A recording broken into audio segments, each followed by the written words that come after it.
Obrigado. Pai do Senhor, meus irmãos, quantos estão felizes de estar na casa do Senhor?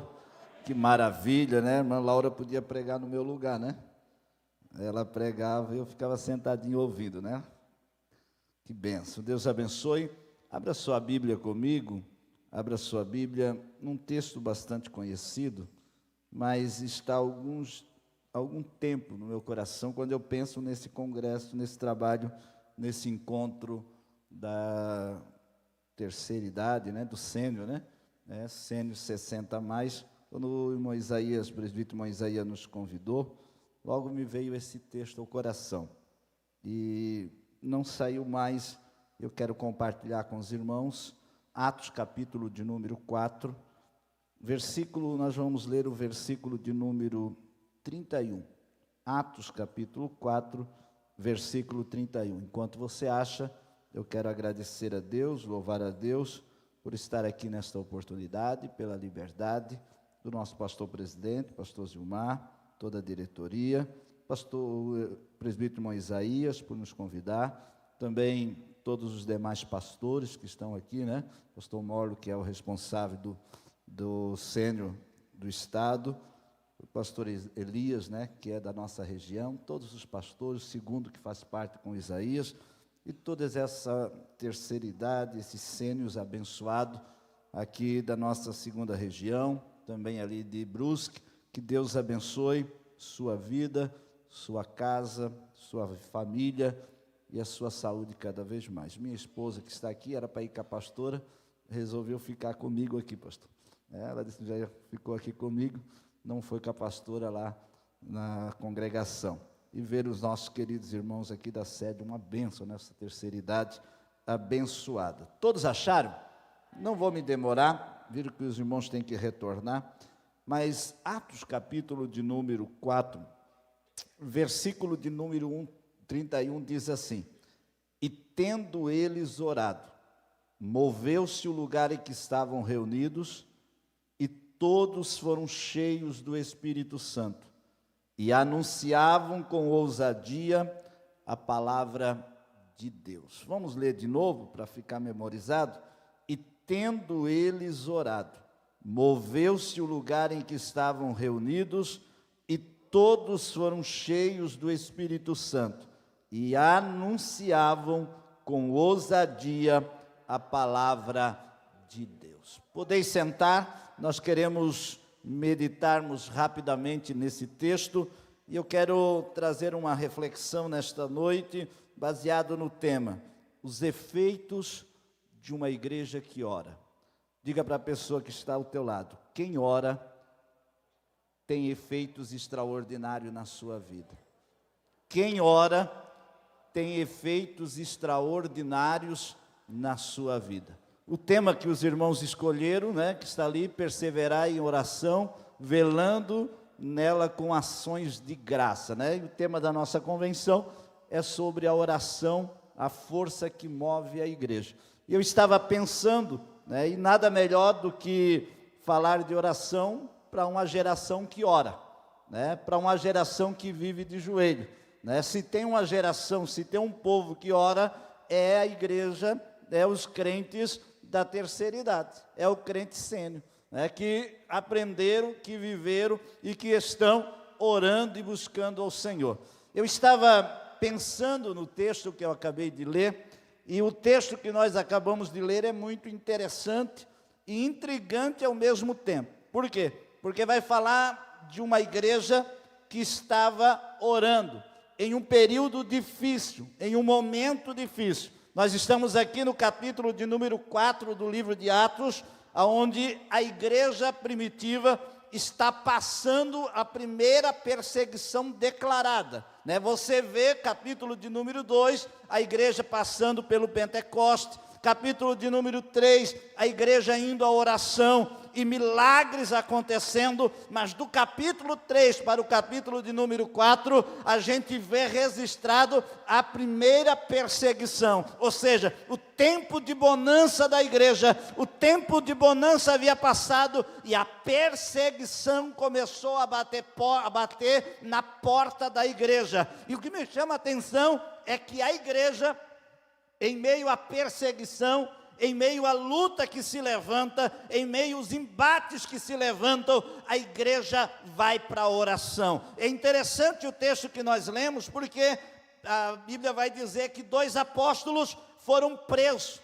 Eles subiram a Porta Formosa ao templo para orar. Na Porta Formosa fizeram um milagre e ali foram presos por causa do milagre e depois soltos e ameaçados. Mas a Bíblia vai dizer no capítulo de número 4 que eles, sendo soltos, vão se reunir com os demais irmãos, contam o que está acontecendo e sabe o que eles fazem? Vão para a oração. Eles vão orar, vão buscar a presença de Deus, vão consagrar, vão começar a orar. E a Bíblia diz no capítulo 4, versículo de número 24, que a igreja, ouvindo o relato de Pedro e João, a igreja ouve o relato, e quando ouve o relato, eles em uma só voz, em uma voz unidos em uma voz única, eles começam a clamar, eles começam a orar, eles começam a buscar o Senhor, eles começam a buscar o Senhor em oração.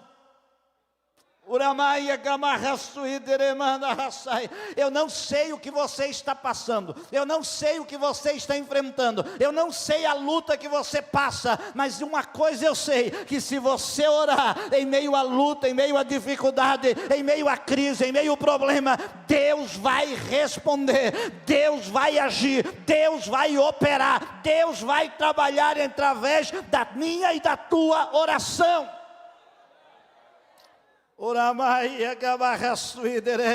Alguém disse que a oração é o oxigênio que nos mantém vivos espiritualmente. Alguém disse que a oração é os trilhos pelos quais se deslizam as bênçãos de Deus. Alguém também disse que a oração é a alavanca que movimenta os problemas, trazendo vitória para mim e para você. Então nesta noite, uma igreja que ora tem resposta de Deus. Uma igreja que ora tem resposta do céu para a nossa vida.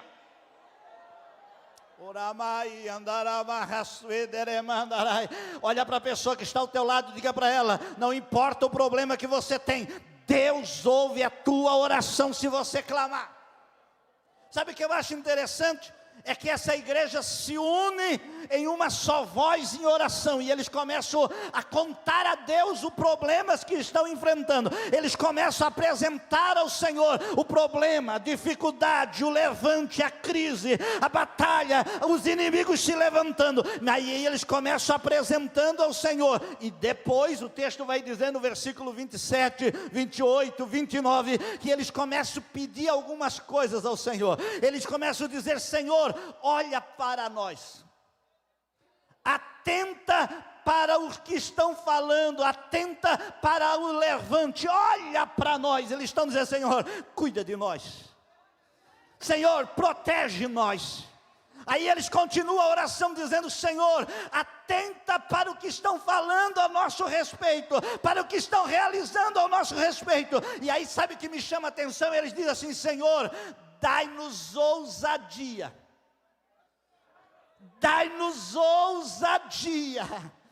A perseguição está batendo a nossa porta. Sabe o que eu fiquei pensando, pastor Isaías? Eles não oraram pedindo para Deus matar os inimigos. Eles não oraram, pastor Morlo, para que Deus viesse tirar os inimigos na frente deles. Eles não oraram dizendo: Deus, já chega, não quero mais ser crente, se continuar a luta eu vou abandonar a fé. Não, eles olharam e disseram: olha para nós, Senhor, olha o que nós estamos passando, Senhor, mas tem uma coisa, Senhor, concede a nós ousadia, ousadia, para que no meio da perseguição nós não recue, nós não abandone, mas nós com ousadia continue pregando, continue falando, continue evangelizando, continue falando e anunciando a palavra de Deus.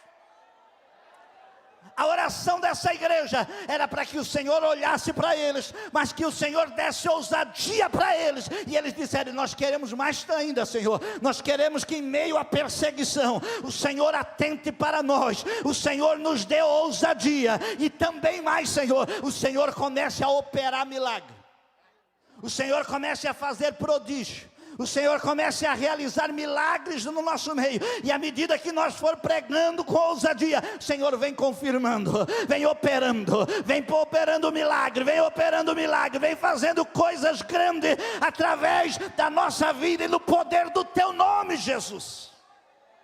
Sabe, irmão, eu estava pensando nisso aqui nesta tarde, e eu estava me lembrando desses anciões aqui, que já passaram perseguição. A irmã Laura conta as perseguições, os mais antigos aqui, os anciões contam o quanto a perseguição, pedrada, ovada na cabeça, pedrada na igreja, o inimigo tentando matar a igreja, parar os crentes. Mas quanto mais perseguia, mais eles oravam, e quanto mais eles oravam, mais almas eram salvas, mais milagres aconteciam, mas prodígio era realizado, porque o Senhor confirmava aquela igreja vitoriosa.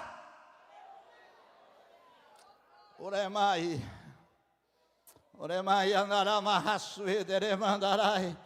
eu estava pensando nesse texto e olhando e dizendo, essa igreja orando, essa igreja clamando, essa igreja buscando, essa igreja orando, essa igreja estando na presença de Deus, e Deus confirmando milagres e maravilhas na vida desta igreja.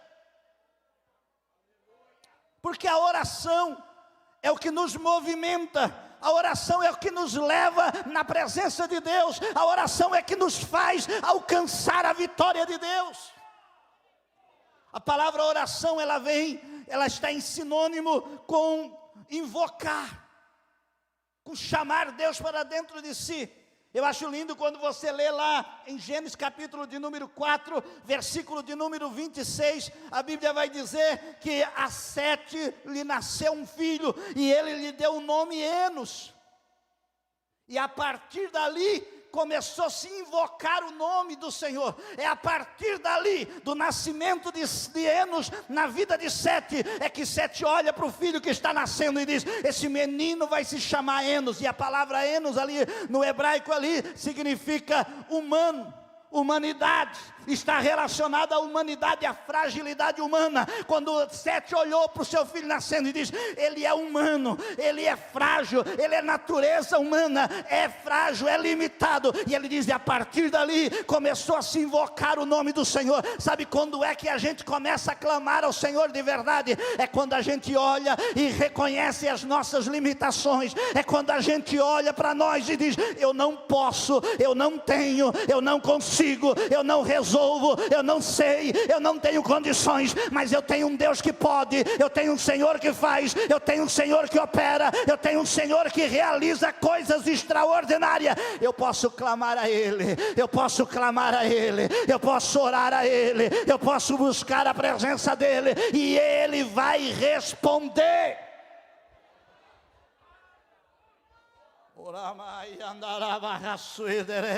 Eu estava olhando essa expressão quando diz, e a Sete nasceu um filho, e ele colocou o nome Enos, e ele começou a invocar ao Senhor. Ele olhou e disse, eu tenho limitações, eu tenho um Deus que não tem. Você tem um Deus que não tem limitações, você tem um Deus que pode resolver, você tem um Deus que não vê coisas impossíveis, você tem um Deus que faz o improvável acontecer na minha e na tua vida.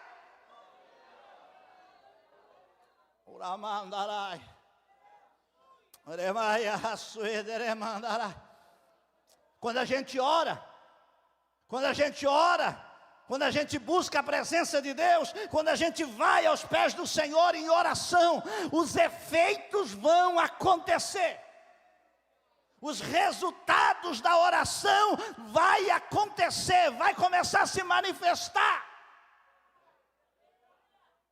E o versículo que eu li, esse versículo de número 31, mostra o encerramento daquele momento de oração, e aí automaticamente os efeitos daquela oração, porque o versículo começa dizendo, e tendo eles orado. Tem uma outra versão que diz assim, e acabando eles de orar. Tem a minha versão, diz, e tendo eles orado. Na outra versão atualizada diz assim, ó, e acabando eles de orar. 3 efeitos vão acontecer. Quando eles terminam, aquela igreja está reunida, orando, contando, intercedendo, pedindo socorro. E quando eles terminam de orar, 3 coisas vai acontecer. Primeira coisa que vai acontecer, operação divina vai começar a acontecer. Diz o versículo que eu li, e tendo eles orado, o que aconteceu? Ato seguinte diz o texto, e moveu-se o lugar que eles estavam reunidos. Na versão atualizada diz, e chacoalhou o lugar, e tremeu o lugar, e balançou o lugar. Sabe o que o Espírito Santo de Deus falou? Ele disse, meu filho, quando a igreja ora, eu opero. Quando a igreja ora, eu opero. A igreja ora e a operação divina começa a acontecer. Eu não sei o que você está precisando, mas se eu e você orar, Deus vai começar a movimentar, Deus vai começar a fazer, Deus vai começar a operar. Sabe o que eu acho interessante? Porque o texto diz, e aconteceu que tendo acabado de orar, moveu-se o lugar em que estavam reunidos. 2 coisas dá para nós destacar aqui. Primeiro, é que esse movimento é literal, não é figurado, é um ato que aconteceu. A igreja, os crentes que estavam orando sentiram o ambiente chacoalhar. É o mesmo fenômeno que aconteceu lá na cadeia de Atos capítulo 16, diz que Paulo e Silas oravam na prisão, e enquanto eles estão orando, a Bíblia diz, e de repente sobreveio um grande terremoto, e chacoalhou e balançou os alicerces da cadeia. Isto aqui é literal, esse movimento, esse balançar, esse chacoalhar do cenáculo em que a igreja de Atos está acontecendo, é natural. Só que ao mesmo tempo que é literal acontecendo no ambiente, é sobrenatural. Por quê? Porque ele só chacoalhou de forma sobrenatural. Não era um terremoto literal, não era um terremoto força da natureza física, era um agir sobrenatural do Deus que tudo pode, do Deus que tudo tem, do Deus que tudo faz, do Deus que controla todas as coisas. O sobrenatural de Deus chegou no natural e começou a invertir, começou a trabalhar e começou a operar no natural. Eu tenho uma palavra de Deus aqui nesta noite. Quando a gente ora, o sobrenatural de Deus intervém nas circunstâncias naturais da minha e da tua vida. O sobrenatural de Deus vai agir, vai operar, vai realizar coisas soberanas na nossa vida. Sabe por quê? Esse agir, esse mover de Deus em Atos capítulo 4, versículo 31, é resposta, é sinal de Deus para aquele povo. Quando diz ali, e moveu-se o lugar, era sinal, era Deus dizendo para o povo, eu ouvi a oração de vocês e desci para operar de maneira sobrenatural no meio de vocês. Quer ver? Se você abrir a Bíblia em Êxodo, capítulo de número 19, versículo de número 18, o povo está reunido ao pé do monte, Moisés está ali falando com Deus, e a Bíblia diz, e desceu Deus no monte, o monte fumegava, havia fumaça, havia fogo, havia relâmpago, havia trovões, e o monte estremecia. A presença de Deus naquele monte chacoalhava, tremia a montanha. O povo que estava ao pé do monte ficara apavorado, porque o monte estava chacoalhando, tremendo. Sabe o que era aquilo? O tremor ali representava Deus dizendo, eu estou aqui no meio de vocês para operar. Eu posso fazer coisa sobrenatural no meio de vocês. Quando Isaías, capítulo de número 6, versículo de número 1 a 2, 3 e 4 até 8, ele tem a visão, ele vê o céu, ele vê o templo, ele vê o Senhor dentro do templo, e ele diz assim, ó, e eu comecei a ver o templo no versículo de número 4, ele diz, e a voz que soava, fazia estremecer, fazia balançar o umbral da porta, porque o tremer, o balançar, o chacoalhar do ambiente, representa a operação operação divina no meio daquele lugar. Eu tenho uma palavra de Deus aqui. Deus ainda continua chacoalhando, Deus ainda continua operando, Deus ainda continua movendo, Deus ainda continua realizando o seu sobrenatural. Aleluia. Cutuca a pessoa que está mais próxima de você, diga para ela: Deus ainda opera, Deus ainda move, Deus ainda faz coisas que humanamente falando parece loucura.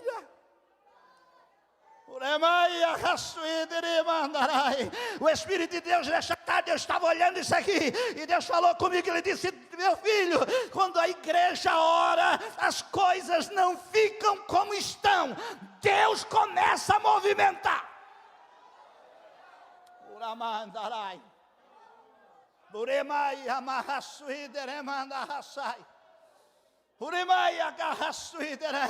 Atos capítulo 16, versículo 25, 26 em diante, a Bíblia vai dizer que Paulo e Silas estão presos na cadeia. Apanharam, foram chicoteados em praça pública, apanharam de vara na praça pública, foram lançados na prisão, colocados cadeias nos pés, estão amarrados no tronco. Alguém olhava e diz: coitadinho deles, coitadinho desses missionários, acabou para eles, não tem mais jeito para eles. A Bíblia diz que perto da meia-noite, a Bíblia diz que Paulo e Silas, tem um hino que canta por aí, que eu acho até bonito, mas eu não gosto muito. Tem um hino aí que canta e que diz que Silas estava desanimado, mas na Bíblia não diz isso. Tem um hino que canta por aí que Paulo tem que quase animar, Silas parece que está desviadinho no hino, mas é mentira, porque a Bíblia vai dizer: Paulo e Silas cantavam e oravam hinos a Deus, louvores a Deus. E um dia desses eu preguei uma mensagem atrás, eu disse: duas misturas poderosas, oração e louvor. Duas misturas poderosas, oração e louvor. Experimente misturar oração e louvor, louvor e oração, para você ver o que vai acontecer. Paulo e Silas na prisão, parecia que estava tudo acabado, era perto da meia-noite. Paulo olhou para Silas, Silas olhou para Paulo e disse: vamos cantar, vamos orar, vamos misturar oração e louvor, louvor e oração. Quem sabe Paulo olhou para Silas, Silas disse: bora lá, vamos puxar, e puxa aí que eu acompanho aqui, ora daí que eu oro daqui. E a Bíblia diz: perto da meia-noite, Paulo e Silas cantavam e oravam, e de repente, como eu gosto dessa expressão, como eu amo esta expressão de repente, porque o agir de Deus não tem hora marcada, não é eu que agendo, não é você que agenda, não é eu que falo, não é você que determina. O de repente de Deus é quando Ele quer, é na hora dEle, é do jeito dEle, é da maneira dEle, da forma dEle. E a Bíblia diz: e de repente, e de repente, o de repente de Deus vai chegar aqui nesta noite. O de repente de Deus pode começar na tua vida. Comece a orar, comece a jejuar, comece a adorar a Deus lá na tua casa, porque o de repente pode acontecer lá. E de repente de repente o terremoto chegou e chacoalhou o ambiente, e aquilo que estava preso foi aberto, aquilo que estava trancado foi solto, aquilo que estava amarrado não estava mais. Sabe por quê? Porque Deus começou a agir, Deus começou a movimentar, Deus começou a operar, Deus começou a agir, Deus começa a realizar. Quando a igreja ora, Deus começa a se manifestar com operações. O primeiro efeito na vida de uma igreja que ora é a operação divina. Quando a igreja ora, as coisas não ficam do mesmo jeito, Deus move.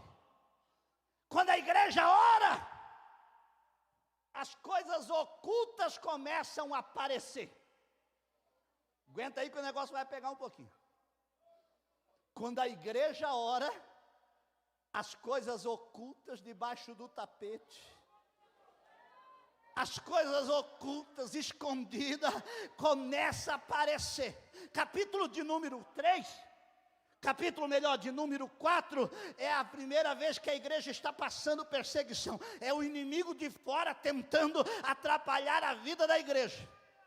A igreja está crescendo em meio à perseguição. A luta vem, mas a igreja está unida em comunhão. Capítulo de número 4 vai terminar falando de Barnabé, um homem exemplo de filantropia. Barnabé vende um terreno, dá para a igreja não tem nenhum necessitado, porque quando aparece um necessitado, a igreja vai lá e socorre. Há uma coinonia tremenda naquela igreja. Mas quando chega no capítulo de número 5,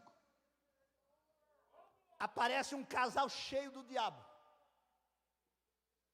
que olha para aquela situação da igreja, vê Barnabé sendo destacado no meio da igreja, como um homem que tem um coração aberto para a obra. Barnabé está sendo destacado. Ananias e Safira chegam em casa e dizem para a mulher: nós temos que ser igual a Barnabé.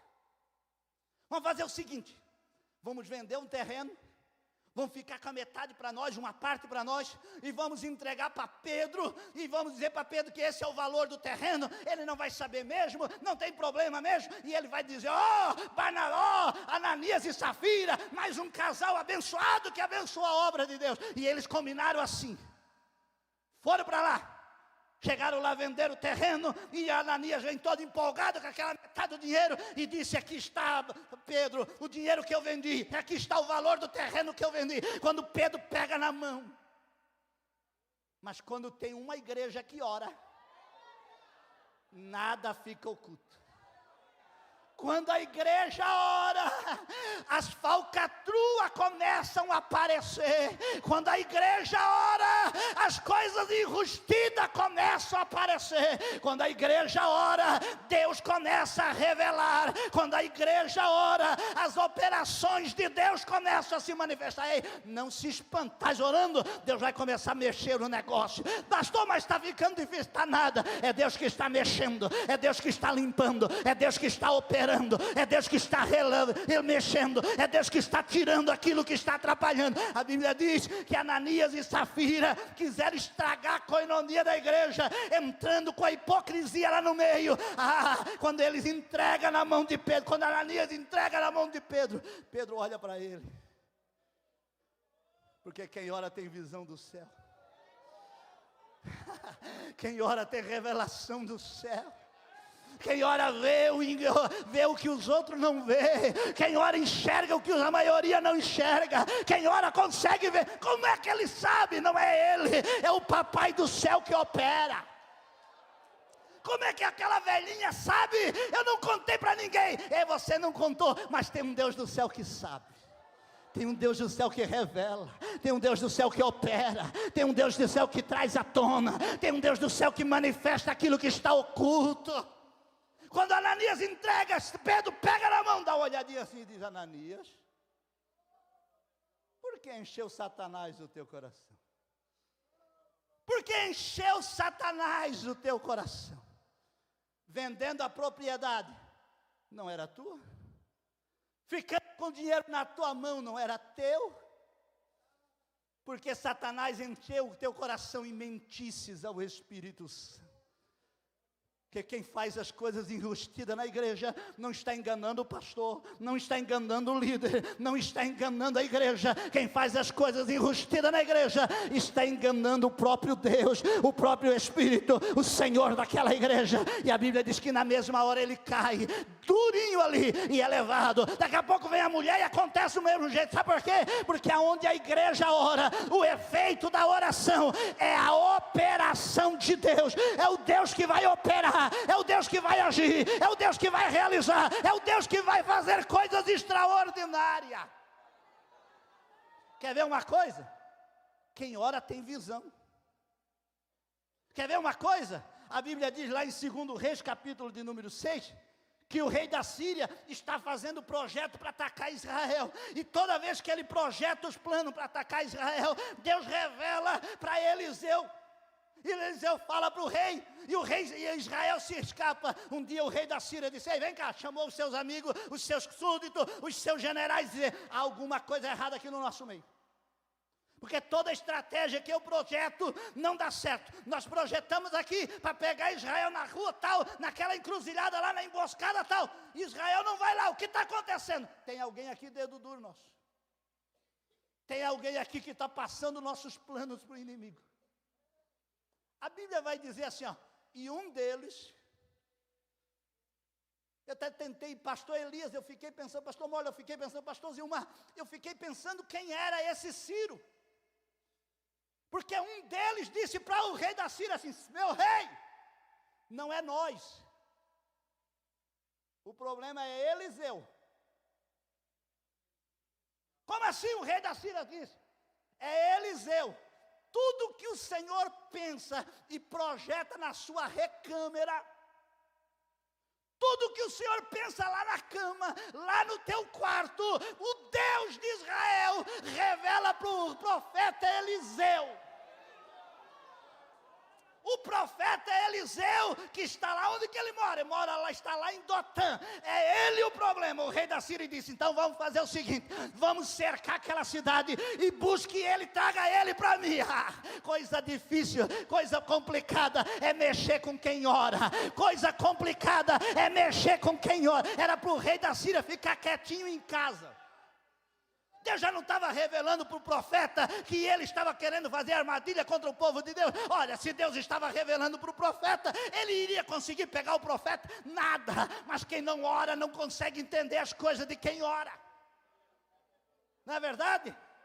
Eles vão cercam a cidade de Dotã. O Eliseu está dormindo de manhã cedo. Geazi acorda, dá uma olhadinha na cidade e volta desesperado. E diz, profeta, meu senhor, nós vamos morrer. O que aconteceu, homem? A cidade está cercada. O exército do rei da Síria cercou a nossa cidade. E eles estão procurando um tal do profeta Eliseu. É nós, vai chegar aqui na nossa casa. Eliseu diz assim, ó Senhor. Porque quem ora é diferente. Porque quem ora é diferente.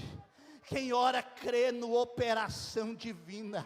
Quem ora crê no Deus que ele ora. Que Deus opera e Deus realiza coisas extraordinárias. A Bíblia diz que Eliseu olha assim, Senhor, peço que tu abra a visão do meu moço. Faz ele ver o que eu estou vendo. Faz ele enxergar o que eu estou enxergando. Faz ele ver o que eu estou vendo. Porque o moço Geazi só estava vendo o exército inimigo. Mas Eliseu, ainda que nem estava preocupado, via o exército inimigo. Mas Eliseu começou a ver antes disso. A Bíblia diz que Deus abriu os olhos do moço. E ele começou a ver montes cheios de carros e cavaleiros de fogo vindo para lhe proteger. Eu tenho uma palavra de Deus para você nesta noite. Quem ora consegue ver o Deus operando de forma extraordinária, de visão gloriosa. Não fique medroso porque você está vendo o inimigo. Deus vai abrir a tua visão e você vai contemplar o Deus operando nesta noite. Deus realizando obras extraordinárias nesta noite. O primeiro efeito, eu não posso continuar muito, já está dando o meu horário, mas o primeiro efeito da vida de uma igreja que ora, ou de quem ora, é a operação divina. Deus opera. E a gente precisa aprender a depender da operação de Deus. Lembra de Davi? Capítulo 5 de 2 Samuel. A Bíblia diz que Davi assume todo o reinado. E quando ele assume todo o reinado, os filisteus se levantam e vêm lá para o vale dos Refaíns. Davi vai orar ao Senhor e diz, Senhor, posso ir para a guerra? Posso pelejar? Deus falou, vai. E Davi vai e vence a guerra. A Bíblia diz que Davi volta. E quando ele está em casa, belo, formoso, descansando, alguém chega para Davi e diz, Davi, os inimigos voltaram para o mesmo lugar. Estão lá no mesmo vale. Estão lá na mesma maneira, então voltaram para o vale dos Refaim guerrear. E a Bíblia diz que Davi sabe o que faz? Se fosse eu, já ia avançar de volta e ia guerrear ele. Mas a Bíblia diz, e Davi voltou a consultar o Senhor. Davi foi para a oração e disse, Senhor, posso ir de novo? O Senhor vai me dar vitória. E a Bíblia diz, e o Senhor disse a Davi, porque vieste me consultar novamente, tu não irás na frente deles. Faz o seguinte, tu irás por detrás das amoreiras. Você irá por detrás dele e ficará atrás das amoreiras, olhando para a copa das amoreiras. E há de ser que quando você ouvir o som de caminhar, de um exército caminhando na copa das amoreiras, pode sair, porque eu estarei te dando vitória. Sabe o que eu quero lhe dizer? Quem ora consegue ver a operação de Deus. Quem ora, Deus faz obras extraordinárias. Eu vou encerrando. Aleluia. A primeira coisa, o primeiro efeito da vida de quem ora é a operação divina. O segundo efeito na vida de quem ora é a plenitude do Espírito. A Bíblia diz aqui que nós lemos, diz, e tendo eles orado, moveu-se o ambiente em que estavam reunidos, o lugar que estavam reunidos, e todos foram cheios do Espírito Santo. Sabe qual é o segundo efeito na vida de quem ora? Plenitude espiritual, plenitude do Espírito, vida cheia da presença do Espírito Santo de Deus. Sabe por que tem uma geração fraca? Sabe por que tem uma geração vazia? Sabe por que tem uma geração capenga? É porque não está orando o suficiente. Porque quem tem uma vida de oração, o vaso está cheio, o vaso está cheio, o vaso está cheio, o vaso está cheio. A plenitude de Deus na vida dele. Sabe o que eu acho lindo? É que a Bíblia vai dizer assim, Jesus disse para os discípulos, fique na cidade de Jerusalém, até que do alto sejais revestidos. Você sabe o que é a palavra revestir ali? Em Lucas capítulo 24, versículo 49, a palavra revestir ali é como se colocar a capa, sobretudo num momento de frio.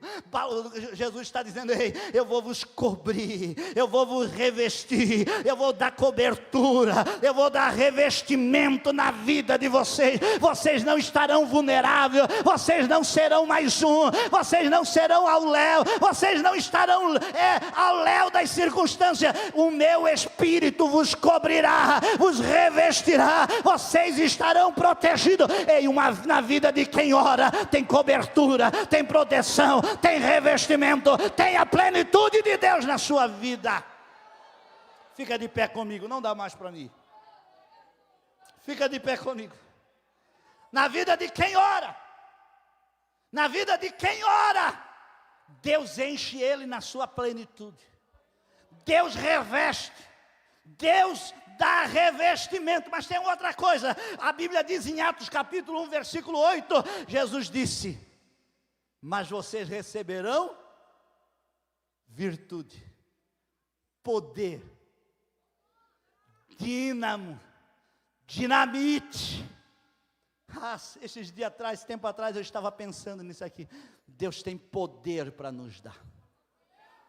Deus tem poder para dar na vida da igreja, porque a palavra dunamis no grego aqui, a palavra dunamis aqui, ela tem 3 significados no português. A primeira é dínamo, a segunda é dinamite, e a terceira é poder em ação. Para que serve o dinamite? Para explodir, para destruir. E sabe o que Deus estava dizendo para a igreja? Deus estava dizendo para os discípulos, eu vos darei poder para vocês destruir as obras do inferno. Aonde a igreja chega, o inferno tem que bater em retirada. Aonde um crente cheio de fé, de oração e de Espírito Santo chega, demônio não fica, laço não fica, macumba não fica, enfermidade corre, demônio sai. Sabe por quê? Porque chega o dinamite de Deus, chega o dinamite do céu para explodir, para destruir, para derrotar o inferno. Mas não é só isso. A palavra dunamis ali também é dínamo. E dínamo serve para gerar energia. Aonde tem um crente cheio do Espírito Santo, ele é um dínamo. Ele é um dínamo, ele vai gerar energia. Se tem algum crente vazio no lado dele, daqui a pouco vai começar a ter energia. Sabe por quê? Porque ele vai começar a contagiar. Glória a Deus, aleluia, fala a Deus, opera Senhor. Ele já coloca a mão, o crente do lado sequinho já começa a sentir um arrepio, já dá uma coceira na mão dele. Sabe o que é? É a presença do céu, é a presença do fogo do céu chegando na vida dele. Nesta noite eu quero orar com você.